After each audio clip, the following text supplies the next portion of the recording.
Ever wondered what a gerund or an infinitive is? Well, you're about to find out. Gerunds and infinitives are not as complicated as you might think. In fact, they're quite simple and incredibly useful in English grammar. Let's start with gerunds. A gerund is a noun made from a verb by adding ing. For instance, the gerund form of the verb read is reading. You can use a gerund as the subject, like in the sentence, reading helps you learn English, or as the object, like in the sentence, I enjoy reading. Now let's talk about infinitives. The infinitive is the to form of the verb. It comes in two forms, the bare infinitive without to, and the full infinitive with to. For example, the infinitive form of learn is to learn.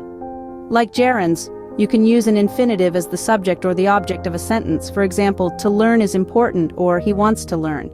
Some verbs and expressions are typically used with gerunds. Examples include acknowledge, admit, anticipate, appreciate, attempt, and avoid. For instance, you might say, the doctor advised him to avoid eating junk food, or Tom gave up smoking 15 years ago. On the other hand, some verbs and expressions are typically used with full infinitives. Examples include afford, agree, appear, arrange, and attempt. For instance, you might say, the teacher agreed to postpone our test, or I wish to get a good mark in my exam. There are also times when you can use either a gerund or an infinitive, but the meaning of the sentence might change. For instance, I stopped smoking means that I quit smoking, but I stopped to smoke means that I stopped what I was doing in order to smoke. So here's the summary.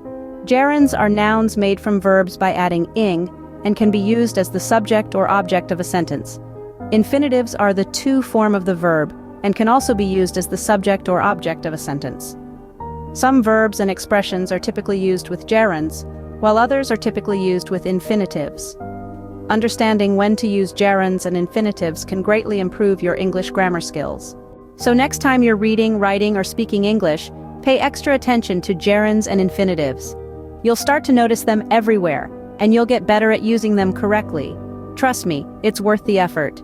Now go on practicing and enjoy your English learning journey.